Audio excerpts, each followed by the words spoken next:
Okay, good evening. It is 6:30. I'm going to call the meeting to order. TJ, will you please call the roll? Mrs. Best. Present. Mrs. Davis. Present. Mrs. Epling Skinner. Present. Ms. Harless. Present. Mrs. Hudson. Present. Okay, thank you all for being here. My name is Kelly Davis. I'm this year's board president. To my left is board member Nikki Hudson, board vice president Amber Epling Skinner, our treasurer TJ Cusick. To my right is Superintendent Dr. Trent Bowers, board member Stephanie Harless, and board member Jennifer Best. If you're able, please stand with us to do the Pledge of Allegiance. I pledge allegiance to the flag of the United States of America and to the republic for which it stands, one nation, under God, indivisible, with liberty and justice for all.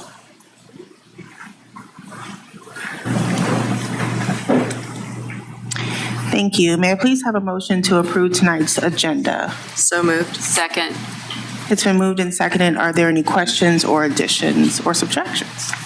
Okay. TJ, will you please call for the vote? Mrs. Best. Yes. Mrs. Davis. Yes. Mrs. Epling Skinner. Yes. Ms. Harless. Yes. Mrs. Hudson. Yes. Motion carries. No visitor comments this evening? Okay, so we're going to move right into information and proposals, and Treasurer TJ Cusick will guide us through the forecast. Take your ad, Bill. Okay. Up next, there's been a lot of confusion surrounding the typical 5-year forecast. So I will show you a never-before-seen 7-column 3-year forecast. I was hoping to break the internet with the anticipation of the people joining online to see just what is a 7-column 3-year forecast, you may ask.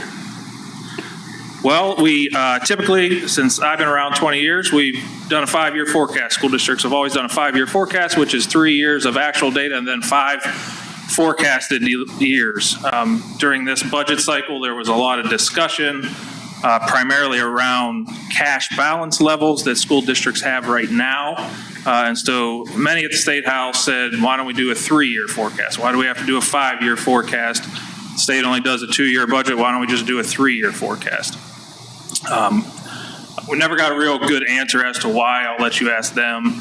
I have my assumptions, but at the end of the day, the way it was written was the current budget year adopted by the board and projections for the next 3 succeeding years. So what we're left with here is 7 columns, 3 forecasted years, and 4 total years in the forecast. So that, friends, is how you have a 7-column 3-year forecast. But don't worry, internally, as you all have seen me discuss, we always have a 10-year plan. I do believe, in all seriousness, that it is imperative that governments take a long-term view of finance. I think, if you imagine yourself as a young parent, you send your kid to kindergarten, you expect the district to have a plan for 13 years while that student is with us. And so we're always looking at not only the next levy, but the levy after that. And so we're always going to have a 10-year plan as long as I'm around, and we're always going to take a long-term view. But that is why we're now with as what I am calling it, a financial forecast. And the other change that happened this budget cycle, we used to do the forecast in November and May. They changed it now to August and February. Why August? Well, there was also several bills proposed in part of the budget that got vetoed, was to allow county budget commissions to adjust and roll back the tax rate. And in order for them to do that in time before they send January bills, they would need to act on that in October. And so they said, we want districts to have their 5-year forecast done in August. Now, that part of the budget got vetoed. There are other bills out there talking about county budget commissions, but that's really why they moved the date up to August. And so we'll go through this. They gave us till October this first year, obviously, because the budget just passed. But then we'll do it again in February. And so big picture, just if you take a look at revenues and expenses in total, revenues on the left, again, over 80% of our revenue is from local sources. Almost 79% of that is from local property taxes. So that's up slightly about 1%. And again, as that state revenue share, that piece of the pie decreases, property taxes take its place. And that's why, in a nutshell, you see property taxes higher now because that state support is shrinking across the state. And then on the right, our expenditures, we're a service sector employer. We employ people to teach students. And so 3/4 of our expenses in most school districts, if not all school districts, 3/4 of our expenses are salary and benefits of people. So we'll briefly go through, since this is the initial forecast, we'll go through each line very quickly. On the revenue side, the top two lines, general property tax and tangible property tax, are our main source of revenue.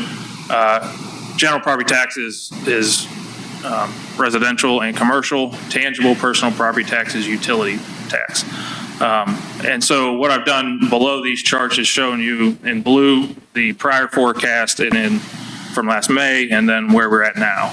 And what you see is long term, we're about the same. I did have to decrease the current year and next year's projected revenue slightly because we've seen a little bit higher success rate of our commercial property owners challenging reappraised values down. So we have to issue them refunds. So we issued a substantial amount of refunds this fall. But the way House Bill 920 works is that those taxes will then push on to other commercial property owners the following year. And so that's why long term, you see no change. Our revenues eventually flatten out. Next year will be the final year of our 2022 incremental levy. So we'll get those additional 2 mills next year, and then that revenue flattens out. State funding is the next two lines. It's in two categories, unrestricted and restricted. Together they make the state funding formula, but the state has various categorical parts of the formula, such as career tech, wellness and success, disadvantaged pupil aid. They make us account for that in a separate bucket and use it in a separate way, but for all intents and purposes, the combination of these two lines is our state funding. And this is where you see the revised forecast drop down about $1 million a year. If you recall in May, as we were talking about state budget, the House, the governor proposed holding, not increasing the inputs, and that generated a reduction of about $2.2 million for us. The House came back and said nobody was going to get less than what they got the current year, and so that's kind of what we went with in the forecast. I flatlined it, and then in conference committee, what we're left with is essentially the governor's proposal. It was not, the formula was not indexed for inputs, so we lost that $2.2 million a year. But they did add what I'll say is additional items, such as a performance bonus, enrollment growth supplement, an additional $27 a student. So that $2.2 million loss of the formula ends up being about $1 million a year for us less. And really statewide, this next chart is a telling chart. So if you recall, when we met before, this bottom graphic is what I showed since the inception of the Fair School Funding formula. So you see those base cost inputs. That's the calculated amount to educate a child that Ohio comes up with. So when we talk about the inputs, that's the inputs. And then that local capacity is our share, and that's based on property taxes. And so you see in 22, the first year of the Fair School Funding formula, they came up with new inputs. And then reappraisal hit, property values went up, so our state share went down. In 24, they did increase the inputs, so we went back up. And then property values continued to climb, so we went back down. And that is why it was our hope that in 26 we saw that same pattern with the inputs going up. But as you can see, they left them the same at that $8,000 number, but our capacity went way up. So our state revenue effectively is driven down to what they call the 10% floor. So the 10% floor means we can't get less than 10% of that input. So that's where just a short time ago where we were getting $1,600 a student, we're now getting $809 at the end of biennium. It is a little bit more confusing than that because Worthington we're now back on the 2020 guarantee. So no district can get less than what they got in 2020. Overall in total, and so we're now into that guarantee. So effectively we are getting what we got in 2020 the next 2 years. We certainly know that costs are not what they were in 2020, And so when you look up at the top statewide, you can see that the state share of funding for public ed has dropped down into the low 30s when it should be closer to 50%. And Worthington has dropped correspondingly down to that 10% floor. The next line, state reimbursement of property tax credit. This is homestead and rollback right now, and a lot of talk about targeted relief, circuit breaker type credits. Assuming if those were to go through and the state would reimburse us, we would get revenue. We would increase this revenue and decrease property tax revenue earlier. Now, however, if the state gives those credits but does not reimburse us, then we would lose money, right? So this line is flat because the state eliminated the 10% and 2.5% rollback in 2013, and so that's why this revenue is flat in perpetuity. And then other revenues, $7.9 million this year, predominantly investment income. I sound like a broken record, but every year I come up here, everybody thinks Federal Reserve is going to continue to decrease interest rates, and that hasn't happened as fast as people continue to think. So on a positive note, we are earning higher than we thought we were, but those rates are still high. Then we go into the expenses. So personal services, wages, what we call wages. This is where it gets a little bit confusing. If you recall at the end of last year, so the first line on this graph is last year, we ended up paying our teachers out in June for the services that they provided rather than spreading them into July and August. So we ended last year higher than we thought we were, and then this year we don't have those July and August wages, so we are going to end this year lower than we thought we were, and then we get back on track. On a positive note, you see that revised line is slightly below where I thought we'd be in May. We're about $2 million a year under where I thought we'd be long term. We had slightly more retirements than I thought we would have at the end of last year. We also had turnover of staff, and even though those what I would call middle range teachers, there isn't quite the savings from a retiree, there's still some savings there. And so long term, on a positive note, we're about $2 million under our previous wage projections. Employee insurance and retirement, this kind of mirrors wages because retirement is 14% of wages. So you see us ending higher last year, lower this year. And then I think we're on track to where I thought we'd be. I will say this is one of the areas where I have the most concern about health insurance. I have built in here 8% a year. We're taking in 8% in 2026. And we currently have protection in our labor agreements. So you saw that come to fruition this year with everybody coming to the table. Long term, though, and you hear about it right now. The big budget gridlock at the federal level is a lot around Obamacare and insurance subsidies, and those premiums going up 20 to 30%. I think this is an issue that we have as a country to face. What I was given a couple of weeks ago showed that there are 60 drugs hitting the market in 2026 that cost $3 million or more a year. And so I think as a society, we need to figure out how to deal with this. My hope is that artificial intelligence substantially decreases the research and development, which is the cost driver of all these drugs. But that is a big concern. If you had to ask me one area where I was most worried about on the cost side, health insurance is it, and it's not just for us, it's for everybody. Then services and supplies, we're trending slightly above where we were. We had building carryover, so we allow our buildings to carry over money, so we ended last year under and gave them that budget this year. But then long term, we've raised our budget in tuition for our students that are placed in specialized settings.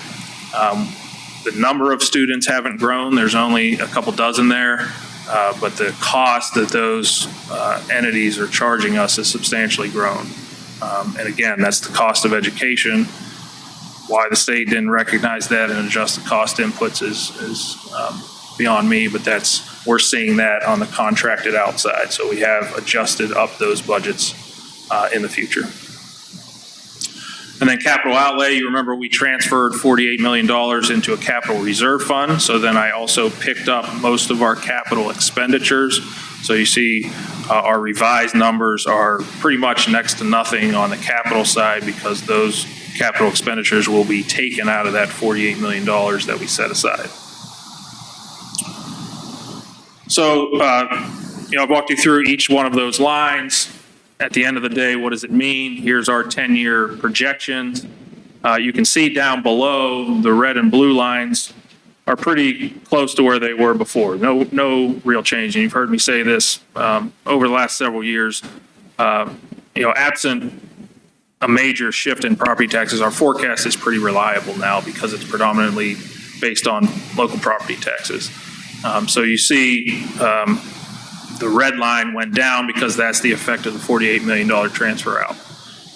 But long-term, in terms of revenue expenses, nothing really changed. You can see us start to spend more money than we're taking in next year. Again, that last increment of our 2022 levy flattens out. So then we start to spend more than we're taking in each year at about a $9 million run rate. But we do have sufficient reserves in place now.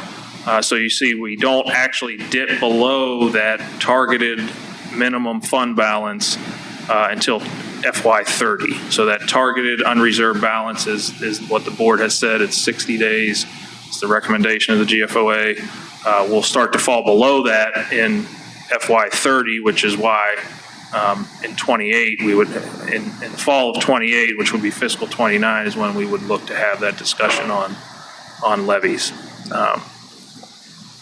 And we have the 48 million. At that point, we'd probably have 40 of the 48 million sitting in the capital fund to access as well. So risk and uncertainties to the assumptions, obviously the elephant in the room is potential property tax law changes. There's a host of bills downtown right now. There's still possible veto overrides. Again, many of those impact the 20 mil floor. Many of them have to do with inflationary growth on inside mills, which makes some sense. We need to pay attention to some of the other ones, some of the things that would go retroactive. One of the bills that gives county budget commissions authority. It's one thing to give them authority on unvoted levies, but to have them have authority on voted levies, have 3 people override the will of an entire community is concerning. So, what's built into this forecast is status quo, and we'll see what happens. We obviously have another budget cycle. I've flatlined state revenue. A lot of people criticize the treasurer for saying our forecast. We always assume the worst. Well, we just got a reduction in state revenue, so flatlining it might be the best we get, but that's what's built in. Our enrollment and our staffing levels with our people plan, we have very little staff baked into this forecast, additional staff. Our kindergarten class was higher than we thought it'd be. Whether that continues to progress through and require additional staffing is yet to be determined, but there's not much built in here. We obviously have federal funding uncertainty. We have some money built into this forecast for recovering if those funded in our grants were to go away, but nothing near what we would need if, say, IDA or Title I were to go away. And then you heard me talk about insurance, and STRS continues to plant seeds for an increase in the employer share.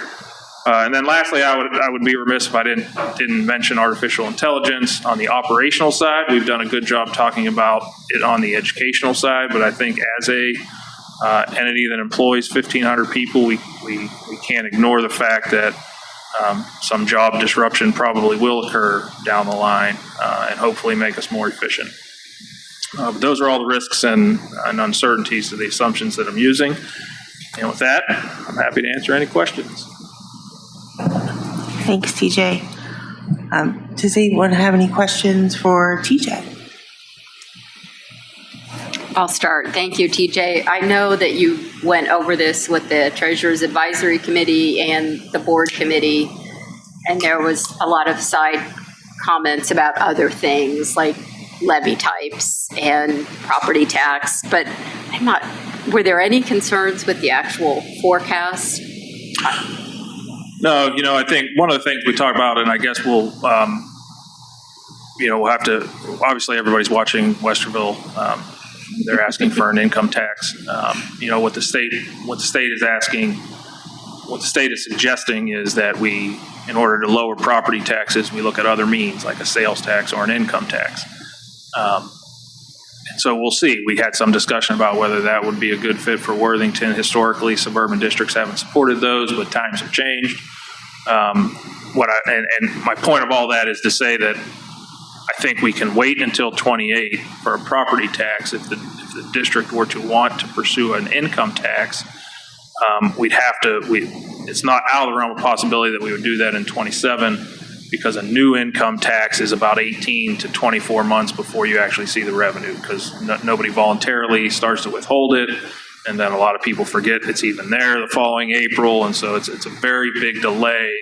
Now I'm not saying that for sure. We'd have to sit down and look at everything, but that was the only thing that came out of that in terms of if this were to change. Okay. Thank you. And I appreciate you showing, the full 10 years out so that we have the big picture, because I don't know how a district could make any kind of staffing or levy, any kind of decisions like that without knowing at least 5 to 10 years out. So thank you. That's it. Thank you. Again, I don't think I have any additional questions. We reviewed most of this in committee, so.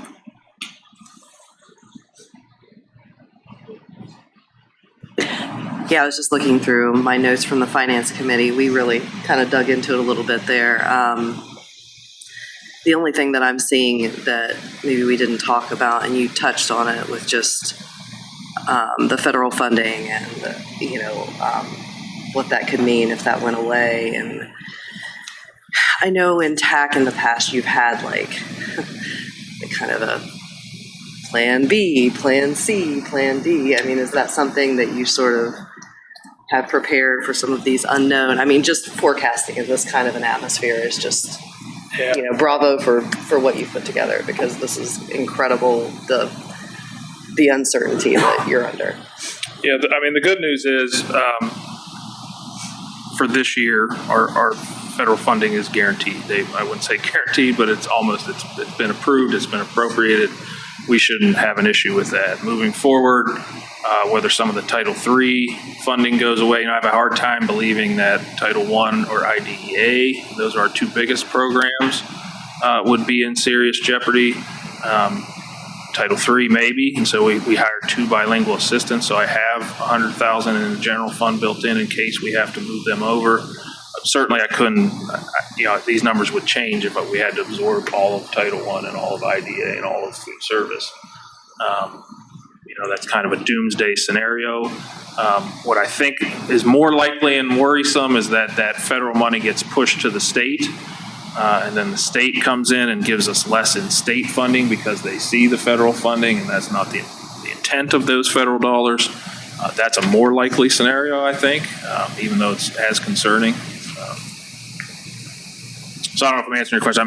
There's definitely not. We're definitely, that would be several $1 million a year if we lost those programs. It isn't included in this forecast. Yeah, I guess my question was more just, and like you said, it is a bit of a doomsday scenario, but, could we still provide services is, I guess. In the short term, sure. What that would amount to is additional millage put on the property taxes in the future that we would need in order to continue those services. Gotcha. Okay. Thank you. But we're in a fortunate place. Like I said, right now we're in a fortunate place with timing to be off the ballot longer than we thought of, I think, while all this chaos is happening. So we're in a sound position over the next couple of years. Thank you. I'll just echo the gratitude. I know that in connection with the fact that when you're looking at services and supplies, you mentioned again that they didn't adjust the cost of the inputs. And the example that you gave was special services. And sometimes I just try to put myself back into that mindset of the average resident who doesn't know the ins and outs of public education. So just correct me if I'm wrong, in that context, you're talking about those students who require special education beyond what we as a district are able to provide. And that's where we've seen as a district a significant uptick in the costs. Yeah, these are students that are placed in out-of-district programs, and, there's about 40 of them, deaf, blind, high needs, that are best served in those outside settings. Mm-hmm. And so we're kind of at their mercy, where, Sure. Some of those, increase 30 to 40% overnight. And so that's reflective of those costs in general. Again, why it doesn't make sense that the state wouldn't bump up revenues beyond. Yeah. But that is correct. That is what I'm referring to. Excellent. Thank you. Well, thank you, TJ. I know that was obvious.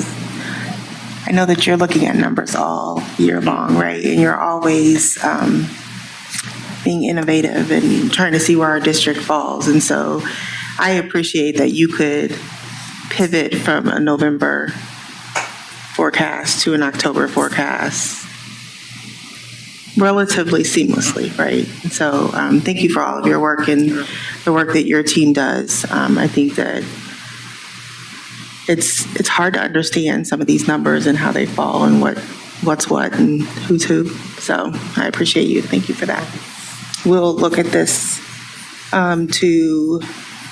for approval later in the agenda. All right. Moving on to the first reading of Neola policy updates, the policy committee. Thank you. Stephanie, you want to take the lead since you took the lead in the meeting? We had a much larger packet that we split in half. So we're going to be doing policy for a while, but there were about 200 pages. So we're going to look at the first half in the next couple weeks, and then we'll look at the second half the subsequent weeks, just so that we're not all trying to tackle them all at once. So I guess maybe I have open just the kind of the table, and we can run through them in that order, and just kind of go through there, make sure nobody has questions, and we can explain kind of the decisions that, or the recommendations that we had. So the first one, 2430.02, is relatively easy because we don't have it. So unless somebody has any desire to adopt it, we will continue to not adopt. Okay. Sorry, I'm going through all my legal alerts too. Okay, 2431.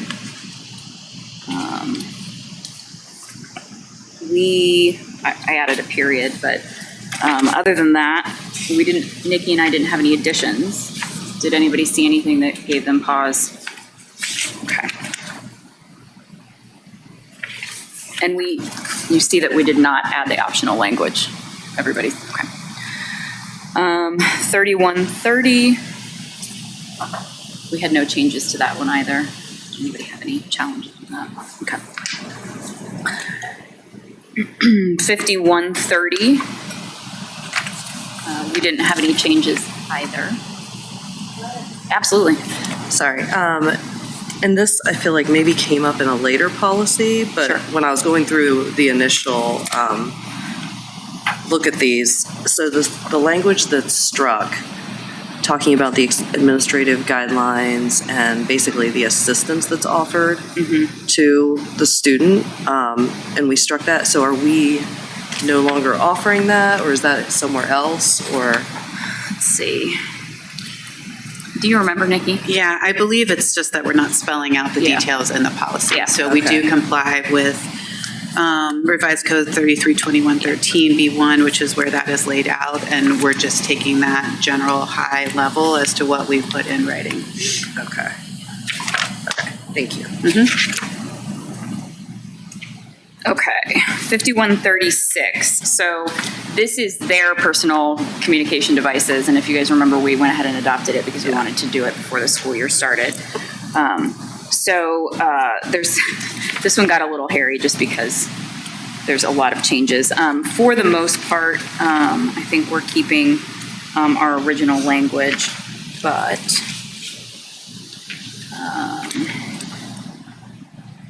think we struck language at the bottom and of 104 and top of 204.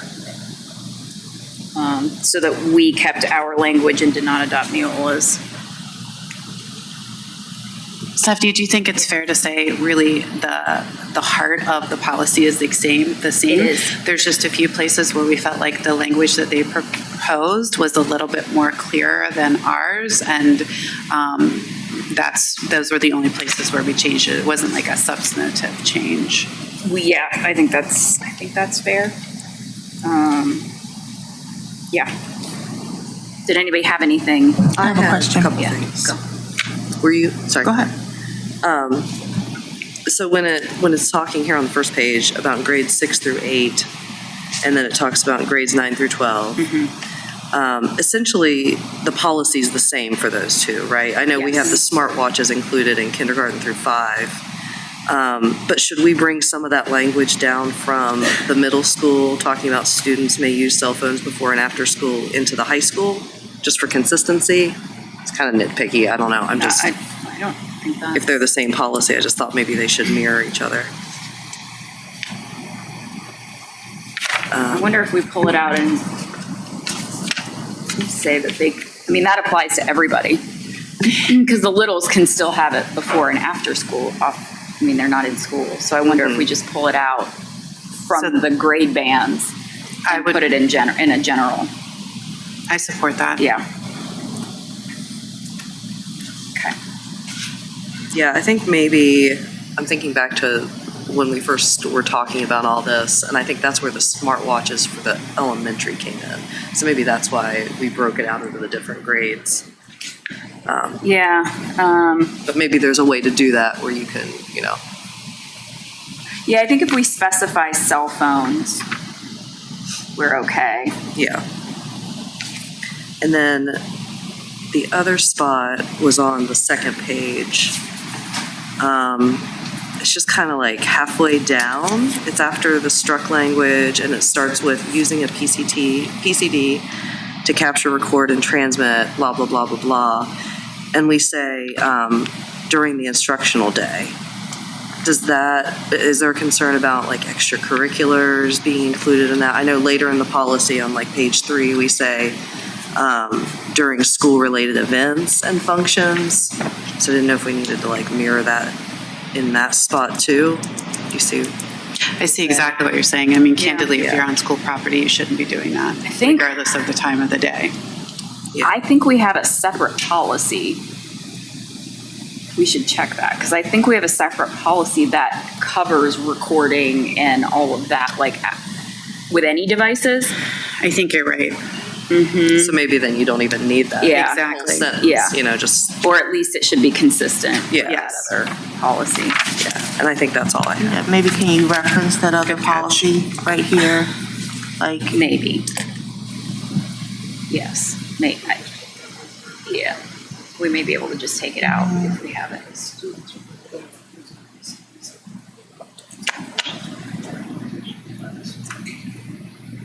okay. Yeah, that's, I'm sorry, Trent, I couldn't hear you. My mic's not on, sorry.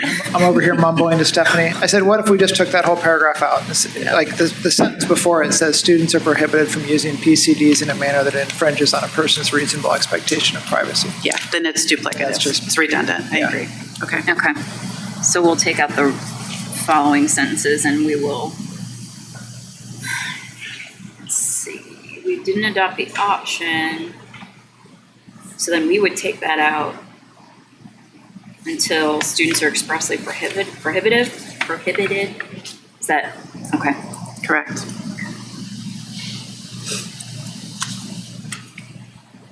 Amber, did you have another question? Nope, that was all I had. Thank you. My question is on the bottom of page 2. Okay. The possession, that first option, the students are permitted to possess. Is there a reason why we didn't check that? Sorry, where? That's okay. Bottom of page 2, that last line. Students. am I looking at something different? You know what? I have the old one. I apologize. It's okay. It's on the top of page 3 under Thanks. possession of PCD on. Sorry. It's No, okay. no, that's okay. I do the I same did thing. I go with the different, ones yep. that I mark So- up during our policy meeting. Kelly, I would say in our elementary policy, we ask them to keep them in their bags. And in our middle school, we ask students to keep them in lockers. Mm-hmm. So this would seem to supersede that, like they're permitted to possess it on their person. Okay, Yeah. got it. At the high school, that's true. It's just not how we handle it. K-8. Gotcha. Okay. I think the options were blanket for all students, and because I think we just called it out. Okay, that's helpful, thank you. Then my page 3, it talks about, trying to remember, hold on a second. It's about parents contacting throughout the instructional day. Wait, I lost it, I'm sorry. Oh, parents and guardians, toward the end, underneath the drafting note, parents and guardians are advised that the best way, did you feel like we just didn't need to say it? We just don't need it in the policy, but Got it. yes, that is still accurate. Okay, thank you. Those were my only questions about that one. Okay. Hold on, I'm gonna set this sideways. I will spread out into every horizontal surface. 5,200. A lot of these, I should have specified this earlier, I'm sure you read it, but a lot of these just bring us concurrent with local law. So that's why the majority of these changes are here. Did anybody have any questions about this one? On 5,200? 5,200, yeah. I am just curious if this has ever been an issue for us. Have students ever wanted to leave for driver's ed? I know high school students who. Yeah, I mean, it's the driver's hours that give it really hard to guess that's schedule. only- Yeah. So, Yeah. yeah. And we've just let them go with parent? Well, I mean, we give parents in Worthington a lot of latitude. Yeah. But it's like most things, if you're a school teacher with lots of notice, we can give you lots of latitude, but things do stack on top of each other sometimes, and teachers struggle, right? So, For sure. I think but now this is the law. it's the law. Mm-hmm. Yeah. Yeah. The state of Ohio is trying to encourage students to get a driver's license. Yes. And so, Okay, thank you. Anybody else? So one of the questions I had is, it actually comes from kind of the summary page here. So you say in the notes that, that we don't really, the law doesn't define core curriculum subject course. Is that something we can define in our policy book? Do we anywhere? Is that, I mean, because that also comes up in the RTRI stuff. Yeah, Is it defined anywhere? I don't know. I should have looked that up before I asked that. That was just something I circled.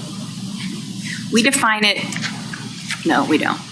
We sort of define it in the RTRI policy. That's what I was thinking. Sort of. it's not defined in Ohio law. I mean, that was the Right. challenge that we dealt with. We typically define it as a course that receives a grade. Yeah. But I guess my question is, if it's not defined in state law, are we able to define it for Worthington? You know, like what we consider core curriculum courses, and is there value in doing that? I don't know. Just throwing that out there. Because I know that, like I said, it comes up in the RTRI stuff too. And actually, when I search core curriculum, the RTRI policy is the only other time when core curriculum comes Yeah. up. So I would Yeah. think that we absolutely can define it, and it probably warrants us taking a look at 5223 again, just to make sure that we're consistent between the two. Right here, here's how we have it defined actually, and the 5223 core curriculum subjects courses include, and then we have a number of things. Graded or evaluated on the student's report card, approved by the district, ones that have state standards, and then student academic intervention, enrichment, learning experiences with foundations for lifelong learning and literacy, information technology, digital literacy, and media literacy. Okay, so that sounds like So a it's actually, we do, I feel like we have a pretty good I would say the So only maybe thing that we just could needs to- probably do, I'm sorry, is that just to be super clear, we should capitalize curriculum back in 5223, something we can do without bringing it back to you guys. Core is capitalized there. If think- that's the route that we want to go. I think we might have a challenge How's that? because we define that in the context of an elementary classroom, and this has to be defined in the context of a high school classroom. And I think if we define it as such, we're no longer going to be able, I don't know if the, Yeah, based on our definition, you really couldn't leave a high school class. Oh, I'm following you guys. Okay, yeah. But isn't, the RTRI policy includes high school now, though? now it does.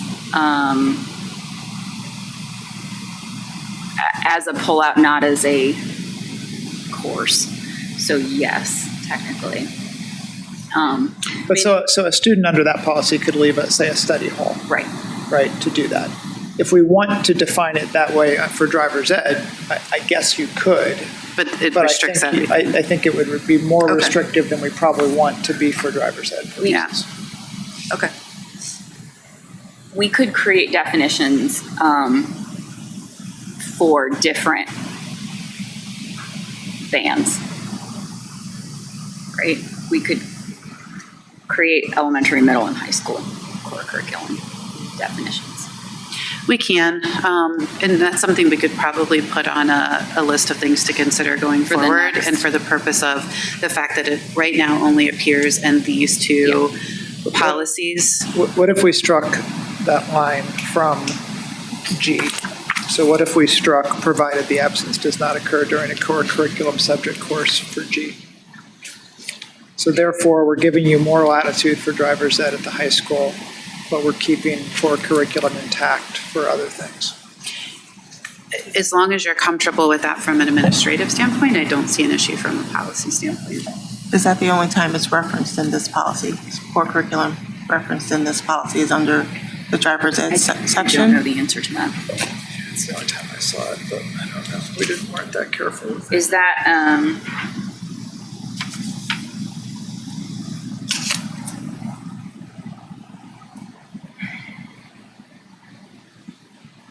is that state language, is this, language from the Ohio Revised Code?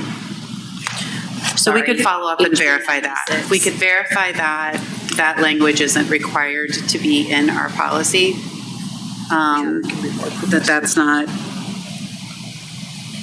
required by the It's not. ORC, and then, We can just end it, I mean, let's double check, but I agree, I doubt it's like specifically mandated. yeah. So let's say that we're going to end that paragraph at 2 hours per day or no more than 4 hours during the school year, limited to a total of 8 hours, period, and strike the rest of that paragraph. What page are we on? Sorry. So the first one, G, Okay. under the optional language. Gotcha.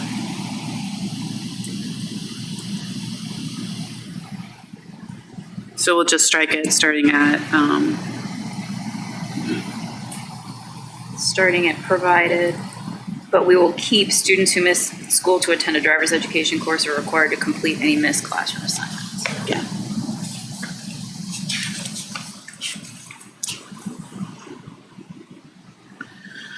You then have to strike it again on page 3. It's reiterated in the paragraph on That's where I was being, sorry.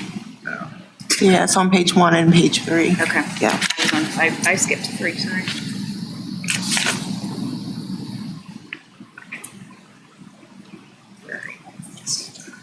Thank you. Oh, gotcha.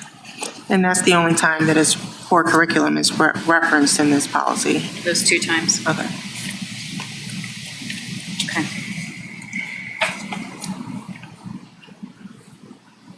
And then, speaking of 5223. Yeah. Our next one. Did anybody have anything else on this? Just one more, I'm Yeah, sorry. sure. No. So under the reasonable excuses for time, and it, on page 1, it lists everything. We have death in the family. I know sometimes in, employment handbooks, it will list like what family members constitute an excused, so like parent or sibling or whatever. Like, are we fine with just being that vague? I'd prefer not. Okay, okay.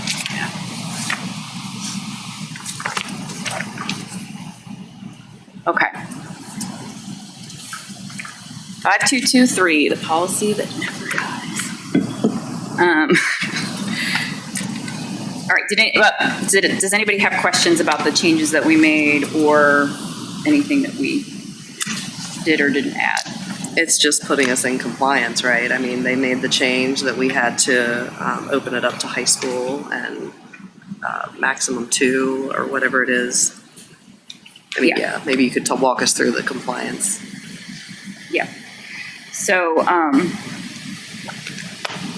we are going to, in the next reading, I think, have an addition to, not an addition. We're going to remove this, any language that we have about trinkets and all of that. But we're going to cover bringing trinkets in from outside in a blanket statement. The recommendation right now is probably in the student handbook versus policy, but we'll review that in policy committee. So it won't pertain specifically to this. It'll pertain to anything that's coming in from the outside to reduce distractions. So yes, other than that, and that does bring us in compliance, right? So the outside materials is still questionable. I think it doesn't belong specifically in this policy, but the religious materials, I think we can still ask if they stay put away, right? Because it's not part of curriculum, but obviously wouldn't be prohibited from bringing them back. Okay. Is that why it's listed as board discussion because of that? Yes. Mentioning pulling it out, okay. Yes. I don't have any concerns with that. Anything else? And is We're waiting for our legal team to come back with an answer on that. So we are fine to pull it out of this, and we're going to leave this, we're going to pull that language out. We can pass this, and then in the next probably round, we'll talk about how we want to deal with whether or not that goes into actual board policy or if it goes elsewhere. To the handbook. Yeah, right. Okay. Okay. Okay. 5410. Any questions about this one?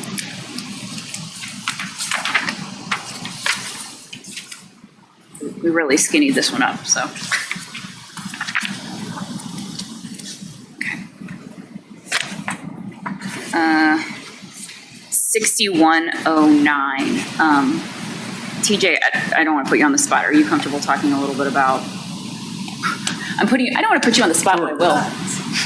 Yeah, so there's nothing in state law that requires this policy. The bottom portion of the policy on a breach is what's in state law. That's the reference to the code 1349, so which we have to do anyway. I think what I understood was the Auditor State's Office was asking some districts if they had a policy, and so they reached out to Neola to draft one. The vast majority of our credit card acceptance is through a third party, like My Payments Plus. We only take credit cards right now in our HR department for background checks. It's very limited. And we have good policies in place over that. I think we could draft this long-term. It would be beneficial to have something. The way this is written now, where it talks about PCI compliance isn't the best. And so I think potentially we could have something in the future, but that's why I recommend. Most districts around us did not adopt this. There's nothing that requires us to. Anybody have any comments or questions about that? All right. 6152.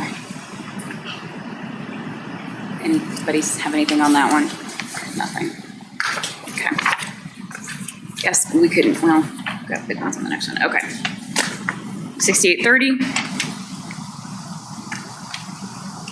Excellent. 7540, which is digital content and accessibility. This one's a little thick. Everybody good? Yeah. Okay. You can ask if we have comments on any of the other ones. We've got not too many to go. You don't have to go piece. Does anybody have any in the next couple or? Do you have anything that we didn't talk about, Nikki? Okay. The rest I have marked as no changes. So if you guys are good with it, the next round will not be quite so easy. We're looking so forward to Sorry. that. Title IX. So my only question is, when you do get the quarterly updates and review them, does someone from Neola still come? He was in our last, With you? Yeah. Yep. Yeah. Okay. That's got to be helpful to try to understand where they're coming from. Yeah, and they understand, I mean, it's kind of their job, obviously, to understand like the ins and outs of all the changes in the state law. And so it is helpful to have somebody say, well, actually, you have to have that. Good. So yes. Okay. Thank you both I know that takes time out of your day and a lot of reading and. Thank you. So I appreciate you putting that together. And please tell Tracy thank you for putting this chart together. It is so helpful for us that aren't in the room during policy to really have a synopsis of what we're getting into as we're reviewing the policy before the meeting. So if you would just please extend that thank you to her, that would be wonderful. She does a great job. All right, thank you. Moving on to Superintendent's report, Dr. Bowers. Thank you. So our mission in Worthington Schools is to empower a community of learners who will change the world. We have officially hit the first quarter mark of our 25-26 school year. And so in Worthington, we have 4 vision statements. And so we work this report through our vision statements. So our first vision statements, we will engage each student with diverse opportunities to maximize every student's potential. At our Board of Education work session in September, we reviewed our data. And one of the areas that we've identified for improvement is addressing the transition from elementary math to middle school math. So some of you may know that as stepping stones to CPM, and the instructional practice, the discrepancies that we found that shift entails. So led by Ms. Adrian and her team, we're focusing on 4 key items. Defining and implementing rigorous classroom instruction at those middle levels. That 5th to 6th grade transition, so really understanding those standards to make sure that each teacher is teaching the identified standards. Reviewing our math extensions, so how we provide help and assessments, and then reviewing our assist, so middle school students have assist, reviewing our middle school assist structure as an opportunity for intervention. So over the next few months, Angie and her team will update our Academic Achievement Committee on the work in those 4 areas. Our second vision statements, we will provide a safe environment where every student can grow intellectually, emotionally, socially, and physically. We wanted to share that our Worthington Schools parent mentor, Shannon Daly, has been appointed to the State Advisory Panel for Exceptional Children. So in this important role, Shannon will work alongside parents, individuals with disabilities, educators, administrators, and service providers from across Ohio. Her leadership helps ensure that family voices are represented in shaping statewide policies and practices that impact our students with disabilities. And that's a reminder to our families that Shannon is available, and they can reach out, find her on the website for assistance. Our third vision statements will provide consistent communication and promote dialogue with our community. As we continue to serve our students and families, one of the things that we think is essential is that we continually improve our operations. So a crucial part of this effort is ensuring that our communication, both internally and externally, is as clear, effective, and impactful as possible. To help achieve this, our communications team is engaging with a third-party firm to conduct a comprehensive communications audit. This is about gathering an objective perspective on our strengths and identifying areas where we can grow. So we think an outside partner can provide us with valuable insights that we might not see on our own, and we look forward to updating the board as that process continues. And then 4th, we'll be responsible and transparent with our community's resources. This Friday is a no school day in Worthington. So this Friday, October 17th, while our students and teachers will enjoy a well-earned 3-day weekend, all of our support staff in Worthington will be in training Friday during our annual Educational Support Professional Development Day. So we look forward to this day of learning and growing together this coming Friday. President Davis, that's my report. Thank you, Dr. Bowers. Does anyone have any questions for Fred? Okay. TJ, Treasurer's report, please. Ms. Davis, I'll make everybody happy, and I will pass today. It's not. Okay. Thanks, TJ. All right, moving on to board committee reports and announcements. I'll start with Nikki. Do you have anything? Most recently, last week attended a Worthington Education Foundation meeting. I will just share that they continue to grow as a board, already planning for the gala next January, February. I should know the day off the top of my head, so we'll just say next winter. I would say that I would encourage anyone who is interested in being and helping the Education Foundation to reach out to their board members. They are putting together a lot of committees, and we all know that a board can't do everything. You've got to have committees, you've got to have active community involvement. And so there are going to be a lot of opportunities for people who want to be involved with the WEF going forward. A lot of opportunities to be involved. So I would encourage reaching out to me or to one of them, one of the board members, and looking at all the various ways that you could be involved. Had the privilege and pleasure of attending a vibe check last week. Ms. Toya, thank you for leading that. I felt like it was the first one that I attended, and just was very impressed with the student engagement. Really liked getting a sneak peek as to some of the signage that we're going to have that's Worthington branded, and really pleased with where that entire process is going. And really, I look forward to additional meetings with the same students, right? Like that's what's changing. So that continuity will be very nice. And then obviously we had a policy committee meeting as well. So I think that's it for me. Thank you. Amber? Sure.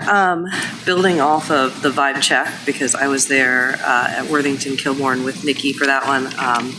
And I think what struck me from that conversation, and I am looking forward to like the same students over and over again, you know, and building those relationships, but the conversation that Toya led was basically about the structure of the conversation. So it was a conversation about the conversation, but they put so much thought into analyzing how this could go well, how it could go wrong, what topics could be difficult for some, and you know how they incentivize. You know, offering food seemed to be a popular option, but it's something that I think so many in the corporate world are wrestling with, so many in higher ed are wrestling with. How do you have these difficult conversations?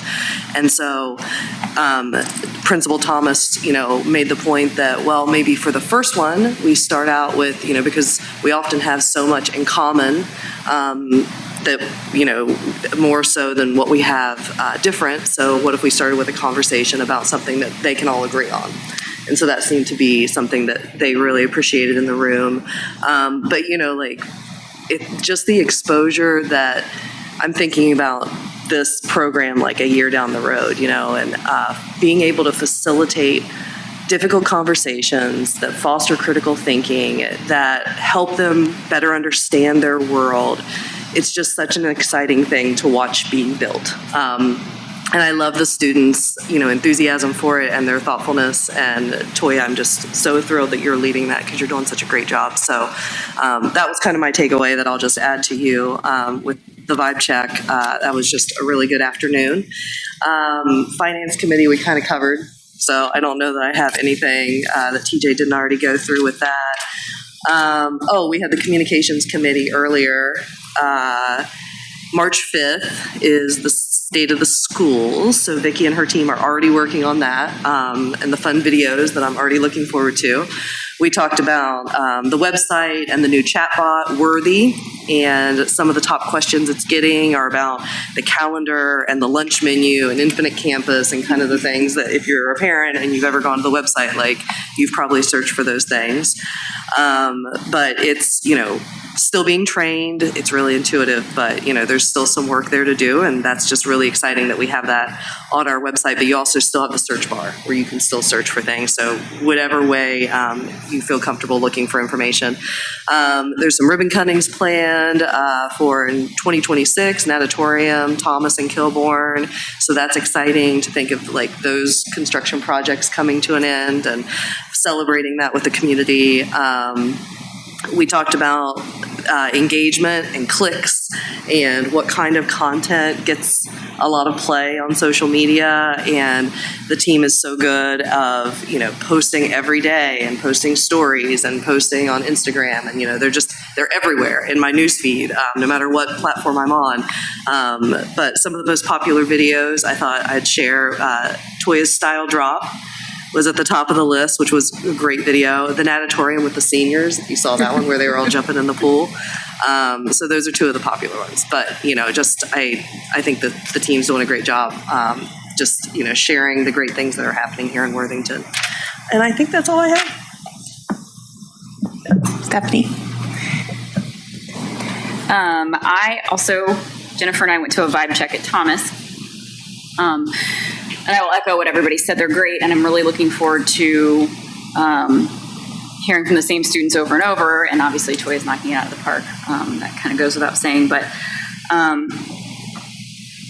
we talked about mental health and time management at Thomas, and it was a great conversation. And I think at one point Jennifer and I were both like, yeah, we need this too. We don't get enough sleep. But it's a conversation that I'm thankful that we're having, because I was a much older adult before I realized how to even talk about it and prioritize this stuff. And I know, just even hearing the kids that were in the room and knowing my kids are little, but friends' kids, and the expectations and the pressures that they either put on themselves or, regardless of where they come from. And I'm really, really excited about having this group, because this is a voice that we have been missing, I think, as we think about making decisions as a board.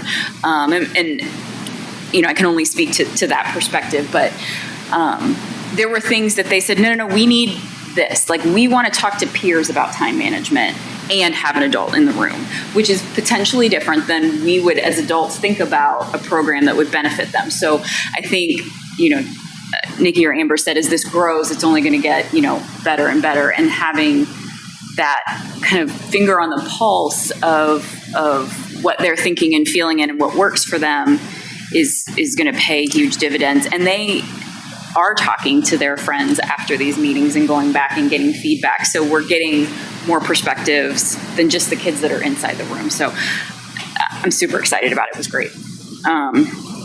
We had an AAPL meeting. I missed the first half, so I'm going to let Jennifer talk about that. We had finance committee. The only thing that I wanted to just mention from the finance committee meeting, I have a stat that TJ said. Here it is. We've been talking a lot about property taxes, because that's how our schools are funded, and those inputs are being changed. Ohio has the 8th highest property tax in the country, so that's why we feel like because we are paying a lot in property taxes. But we have 42nd in the overall state tax burden, right? So as we think as a board, as we think about what levers we pull and where we're asking for money, I think it's important to think about the whole picture, and then to kind of understand what are regressive taxes versus where are we going to be impacting the people that are already the most impacted. And I know that every single one of us up here thinks about that, but it was a reminder to me to kind of look at that big picture and think, okay, so we have these property taxes that are really high, but maybe the money isn't being taken somewhere else. Do you know what I mean? So I thought that kind of statistic has really been spinning in my head ever since that meeting. So I'm going to throw my pen. And then the other thing that I did, and I don't have my full notes, so I'm going to save this for the next meeting, because there's some really good stuff. I was able to attend the Peppel and Wagoner seminar. And so I want to make sure I do that justice because I think there's some things that we can take out of that. But I left my folder at home in my rush to look at policy. So I will talk about that next time. You can't juggle it all? Come on. No. All right. Thank you, Stephanie. Jennifer?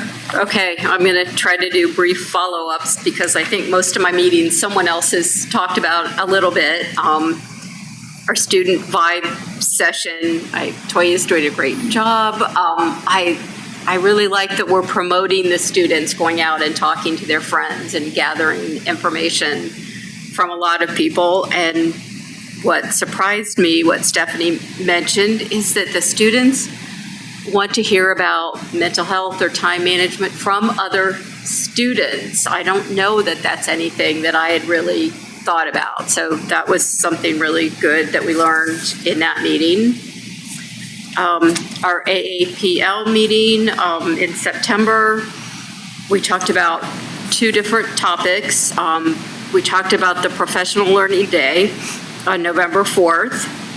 And they're calling it Empowering Learners, Integrating High-Impact Strategies, and our Portrait of a Learner. They have multiple sessions the teachers can pick from for elementary, middle, and high school. And some of the sessions are on AI, and I'm going to try to pop into one and learn about Magic School. I think if you're interested in popping in on the 4th, to contact Kelly and try to see what that's all about. So I'm looking forward to that. So, and then the other part of our meeting was about AI and all of the Magic School training that is going on, that many teachers are trained, and then everyone will have the opportunity on the 4th. So they're working very, very hard to get all the teachers trained in this. And I think that's all I have for that. And the Treasurer's Advisory Committee, I think we pretty much talked about everything. But even in that meeting, when we talked about property taxes, people are still confused. Their house is reappraised, they think their taxes are going to go up, and they don't always understand exactly how it works. So I know TJ does a great job explaining it, and we've just got to keep getting that out there. And that's everything. It's been a busy couple weeks. It has, and we had a work session last time, so we didn't give a report then. So I think we have a lot of things to cover. I just have a few things, vibe check, because for the 5th time. I went in September, so I went to the first one at Kilbourne on September 11th, so it's after the Kilbourne incident, and I was grateful that we were able to get initial feedback from students about how they felt, what happened during that day. I think that was a good time to gather students, leaders, in order to give them some background about what was happening and what the administration was doing so that they could take that back to their circles. So it was really good time to gather. And they really just want to talk. Like, they're ready to have challenging conversations. They're ready to talk about the things that I think some adults are have a little pause about, but they're ready for that. And I'm excited to be ready with them and carry on that through the year. I do appreciate, Toya, that you do the recap at the end, so that when we have to miss one, or, I didn't go this month, and then I think next month I go to Thomas, and I was at Kilbourne first. So it's helpful to have that consistent message and that recap that you do. So I appreciate that you do that. So I'm just excited, just like everyone else, of getting to know these students and getting to hear from them and have them lead a little bit of this conversation. So it's just helpful. I went to key communicators. I only went to the morning one. I had to miss the afternoon internal key communicators, unfortunately, but it was just a good conversation. We, again, talked about safety, construction, and things that are happening in the community, and we had a really good group. I appreciate Vicki and her team and trying to how they've expanded that, and so you have, elementary, middle school, high schools, community members that don't have students in the district any longer. So you have a good variety of people in that room having that conversation. So that's always a good one. I went to Trent's Community Coffee on Friday, which was good. Got some pumpkin pancakes afterwards. Stephanie and I attended the OSBA Central Region meeting. One highlight from that was just that the legislative team just said, keep up our advocacy. Like, our advocacy is working. It's helping to make sure that we're telling our story and we're having our legislators understand our district's perspective and our perspective statewide. So they just a big encouragement to keep up that advocacy. There was also a Worthington community member who was honored there. He teaches in another district, which is okay, but he was honored as Teacher of the Year, one of the Teachers of the Year, or like a nomination for Teacher of the Year for the district, and yes, for the district where he works. So that was pretty cool. And then Amber covered everything with the Communications Committee, which was a good meeting today too. The last thing I just wanted to bring up is we got the dates for PTAC. I'll go on Thursday, and so if you haven't sent me your availability, if you would let me know when you're available so that I can put that schedule together and get that to Lindsay. And that's all I have for that. Okay. Moving on to actions recommended by the treasurer, TJ. Thank you. I'd like to recommend that the Board of Education approve the minutes from the September 22nd meeting as presented in enclosure E1, please. So moved. Second. It's been moved and seconded. Are there any questions or comments about the minutes? TJ, will you please call for the vote? Mrs. Davis? Yes. Mrs. Epling Skinner? Yes. Ms. Harless? Yes. Mrs. Hudson? Yes. Mrs. Best? Yes. Motion carries. Thank you. I'd like to recommend that the Board of Education approve the appropriations modifications listed in your agenda. This is one of the few times a year where the general fund does not net out because we are aligning it with a 5-year forecast. The big change here, the reduction in salaries and benefits, because remember when we originally adopted our budget, the state had not adopted its budget, so there was a veto for the cash balance cap. So I didn't know if we would have to again pay teachers this June. We don't have to now. That was vetoed, although that could get overridden, but this is reducing that at this point, and then some other smaller grant cleanup at the end. So I'd like to recommend that the board approve the appropriations modifications as listed in your agenda. So moved. Second. It's been moved and seconded. Are there any questions for TJ? Okay. TJ, will you please call for the vote? Mrs. Epling Skinner? Yes. Ms. Harless? Yes. Mrs. Hudson? Yes. Mrs. Best? Yes. Mrs. Davis? Yes. Motion carries. Moving on to actions recommended by the treasurer, new business. Thank you. I'd like to recommend that the board approve the financial forecast as presented in enclosure F1, please. So moved. Second. It's been moved and seconded. Are there any other additional questions or comments? Okay, TJ, will you please call for the vote?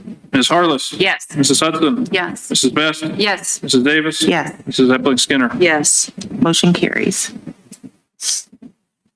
Thank you. And lastly, I'd like to recommend that the board approve the resolution authorizing an agreement by and between the district, Trail Gators Bike Association, and ODNR for the construction of a pavilion on school property and other matters as indicated in enclosure F2, please. So moved. Second. It's been moved and seconded. Are there any questions or comments about the bike pavilion? TJ, will you please call for the vote? Mrs. Hudson? Yes. Mrs. Best? Yes. Mrs. Davis? Yes. Mrs. Epling Skinner? Yes. Ms. Harless? Yes. Motion carries. Moving on to item G, personnel consent agenda, Dr. Bowers. Yes, thank you. I'd like to recommend that the Board of Education approve the consent agenda. That's items G2 through G13. Items G2 through G13, please. So moved. Second. And I'll just say that is a lot of volunteers. I don't know if we get like waves of them, but that's the longest list I've seen in a long time, which kudos to our community. Okay, any questions or comments about the consent agenda? TJ, will you please call for the vote? Mrs. Best? Yes. Mrs. Davis? Yes. Mrs. Epling Skinner? Yes. Ms. Harless? Yes. Mrs. Hudson? Yes. Motion carries. Moving on to item H, actions recommended by the superintendent, new business, Dr. Bowers. Yes, thank you. I'd like to recommend that the Board of Education approve item H1. Item H1 is the acceptance of the donations that are listed on your agenda. So moved. Second. It's been moved and seconded. Are there any questions or comments about the donations?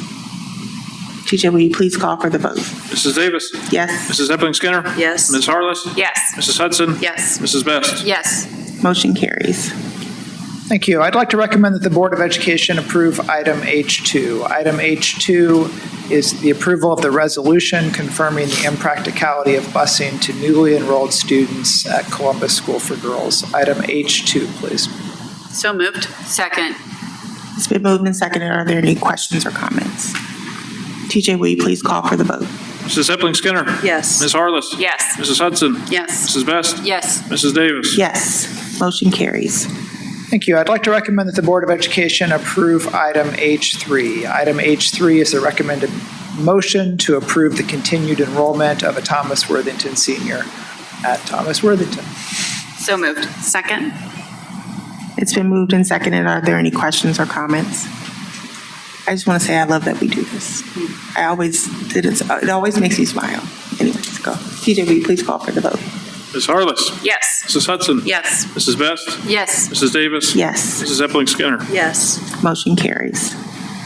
Are there any requests, questions, or concerns from the board? Okay. Moving on to calendar. Our next meeting is 2 weeks from today, Monday, October 27th at 6:30. Then we have a Wednesday meeting on Wednesday, November 12th, also at 6:30. And then finally, our second meeting of November will be Monday, November 24th at 6:30. May I please have a motion to adjourn? So moved. Second. It's been moved and seconded. TJ, will you please call for the vote? Mrs. Hudson? Yes. Mrs. Best? Yes. Mrs. Davis? Yes. Mrs. Epling Skinner? Yes. Ms. Harless? Yes. Motion carries. Thank you all for being here.